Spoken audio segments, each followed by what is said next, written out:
Voilà, je passe tout de suite la parole à Jean-Claude Auger.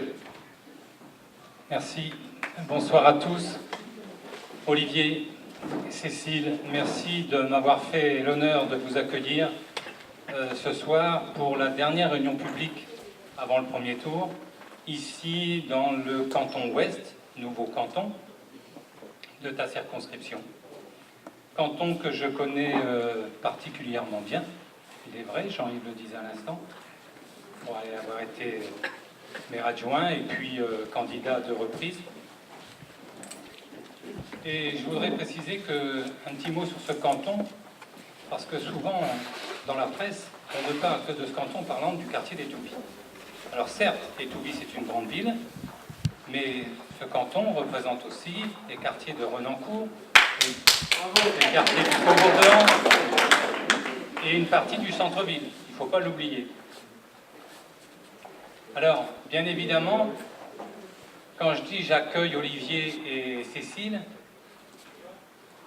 c'est à cette réunion, bien évidemment, parce que, tout à l'heure, si on faisait allusion, il y a bien longtemps qu'Olivier, avant qu'il dépose sa candidature, eh bien, a, comme on dit chez nous en Picard, a panté le canton.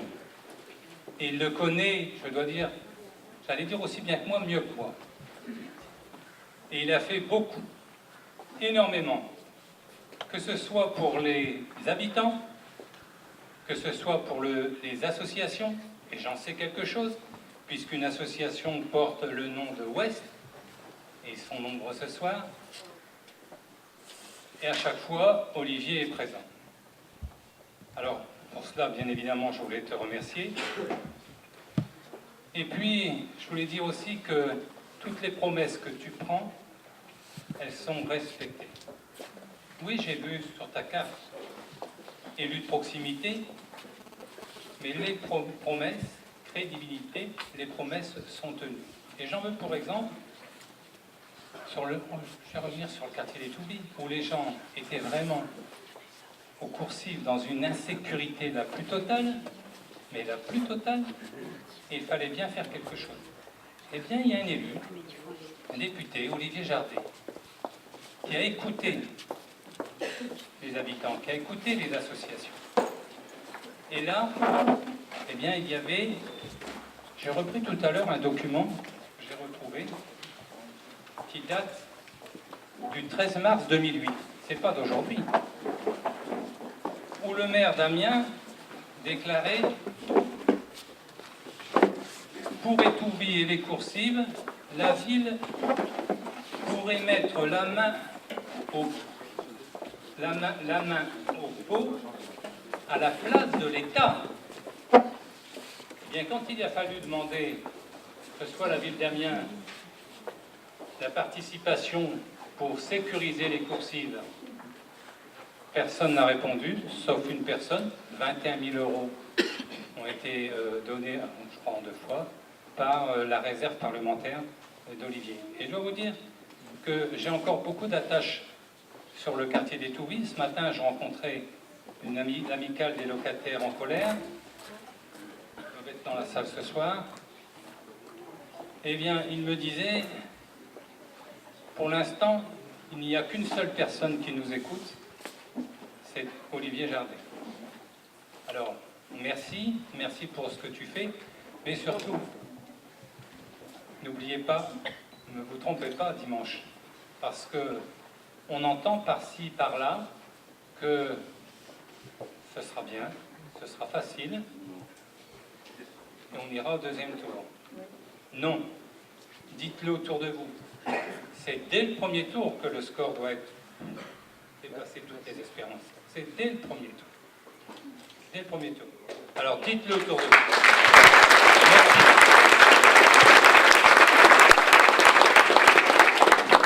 Merci à toi Jean-Claude. Je vais appeler Bernard Demitz à la tribune.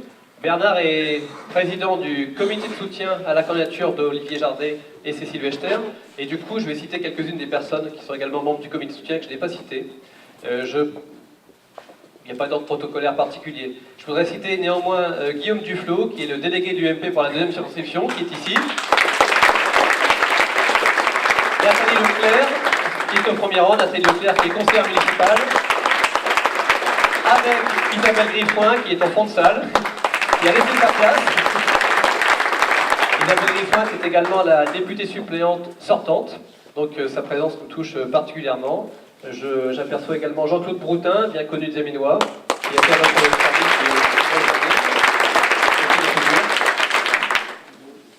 Et aidez-moi si j'ai oublié quelque chose ou quelqu'un. En tout cas, merci à tous. Et donc, je passe immédiatement la parole à Bernard Nemitz. Merci Jean-Yves. Moi, je pense que tous ceux qui sont dans cette salle ont vocation à faire partie du comité de soutien d'Olivier. Clairement, c'est une banalité de rappeler que si nous sommes ici ce soir, c'est parce que dimanche, nous devons choisir le bon député pour la 2e circonscription de la Somme. Oui. Deuxièmement, je sais que ce que je vais dire, vous en êtes tous et toutes intimement persuadés. En voyant vos visages ici ce soir, énormément d'amis que nous avons croisés dans les années passées à différentes reprises dans les combats politiques, ou tout simplement pour défendre l'intérêt de nos concitoyens dans les différents quartiers d'Amiens et alentours. Eh bien, je sais que la très très grande majorité d'entre vous est totalement convaincue que Olivier sera à nouveau le bon député pour cette circonscription. Néanmoins, j'espère qu'il y a dans la salle 1, 2 ou 3 personnes qui ne sont pas encore complètement convaincues, parce qu'une réunion comme celle de ce soir, c'est aussi pour élargir le cercle de ceux qui vont apporter le bon bulletin dans l'urne dimanche. Alors, je préside le comité de soutien d'Olivier, comme vous le savez, et c'est donc, à l'évidence, que je considère que c'est le bon député pour cette circonscription. Qu'est-ce que je peux faire de plus utile ce soir que de vous rappeler brièvement pourquoi Olivier a ses qualités? Non pas pour vous convaincre, mais pour que vous le répétiez autour de vous jusqu'à dimanche, jusqu'au moment où chacun et chacune ira mettre son bulletin de vote. Eh bien, Olivier a choisi dans ses documents de campagne, vous avez autour de vous, 2 mots-clés, crédibilité et proximité. C'est sur ces 2 mots-clés que je vais simplement établir l'argumentaire, si argumentaire il doit y avoir, pour vous montrer que ces 2 termes sont complètement légitimes dans la bouche et pour la personne d'Olivier. Crédibilité tout d'abord. Qu'est-ce qui fait la crédibilité d'un député? Moi, je dirais tout simplement que c'est un député qui fait ce qu'il a dit qu'il ferait. Il y a eu, il y a un instant, dans la bouche de Jean-Claude, une très bonne démonstration d'une promesse, d'un engagement qui a été remarquablement tenu au bénéfice des habitants du quartier des Touvilles, notamment des Coursiers.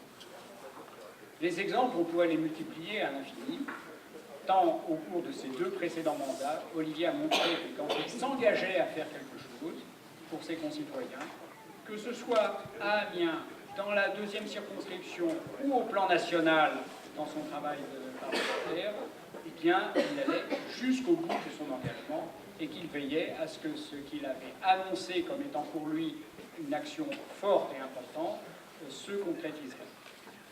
Je dirais par exemple que pour ce qui concerne Amiens, il y a eu aussi la bataille qu'il a menée pour aider notre école d'ingénieurs, l'école supérieure d'ingénieurs en électronique et en électronique, à passer le cap difficile d'une insuffisance de crédit. Et il a été auprès du ministre de l'Enseignement supérieur pour faire en sorte que la subvention nécessaire soit attribuée pour permettre de boucler le budget. Dans les travaux parlementaires, il y a un certain nombre de thèmes sur lesquels il s'est profondément engagé parce qu'il a les compétences pour les présenter et qu'il a également toute la crédibilité, et je reviens à ce mot-clé, il a la crédibilité pour en être le défenseur devant ses collègues parlementaires.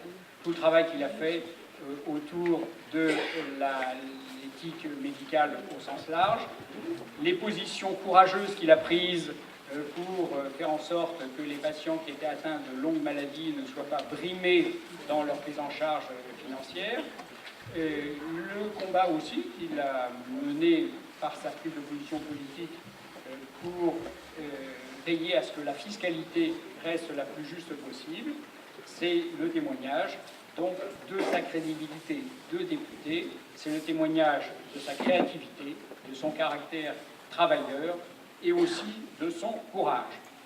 Mais il a su aussi montrer qu'il était ouvert. Et c'est pas aux habitants de cette partie d'Amiens que je devrais souligner plus fortement combien Olivier a su maintenir des contacts constructifs avec les élus qui l'ont précédé ou qui sont parfois encore en activité sur ce secteur, qui ont des options politiques différentes, mais avec lesquels il a pu constater qu'à différentes reprises, eh bien, il y avait la possibilité de se battre ensemble dans l'intérêt de nos concitoyens. Alors, le deuxième mot-clé, c'est la proximité. Eh bien, ce caractère d'Olivier, cette caractéristique de son action, je vais la décliner en 4 qualités que je mettrai en évidence. Sa présence, sa disponibilité, sa capacité d'écoute et sa vigilance. Être présent, c'est indispensable, c'est méritoire de sa part, parce qu'il remplit, je l'ai bien dit, son mandat de député de façon pleine et entière, il remplit ses obligations professionnelles, je suis bien placé pour en témoigner auprès de la communauté hospitalo-universitaire et dans sa discipline, mais malgré ses activités importantes et nombreuses et très prenantes, il veille à être présent sur le terrain auprès de chacun et de chacune de ceux qui ont besoin de le rencontrer, de lui faire part de leurs attentes, et vis-à-vis desquels il se montre à la fois disponible et à l'écoute, parce qu'on pourrait être présent et indifférent. Vous avez tous vu qu'Olivier écoute vraiment, et la meilleure preuve qu'il écoute vraiment, c'est qu'après avoir entendu, il fait, il agit, comme cela a déjà été souligné. Et puis il est vigilant. Quand il perçoit qu'il y a un problème qui risque d'être important pour les habitants d'un des quartiers de sa circonscription, il veille à ce que ce problème soit bien pris en compte et il se manifeste pour éviter qu'il ne prenne de l'ampleur et que les difficultés ne surgissent. Alors de tout cela, finalement, je suis, comme je le disais en ouverture, tout à fait convaincu que vous le saviez déjà. Encore une fois, si je vous l'ai répété, c'est pour que vous puissiez les uns et les autres vous faire le relais de ce message, que vous arriviez à convaincre le maximum d'habitants de la deuxième circonscription du fait qu'il est absolument impératif qu'Olivier reste notre député. Continuez à le faire savoir autour de vous jusqu'à dimanche. Rejoignez le comité de soutien. Il est toujours l'heure de le faire autant que vous le pouvez. Et puis dimanche soir, nous fêterons ensemble la victoire de notre député, la victoire de la deuxième circonscription. Merci.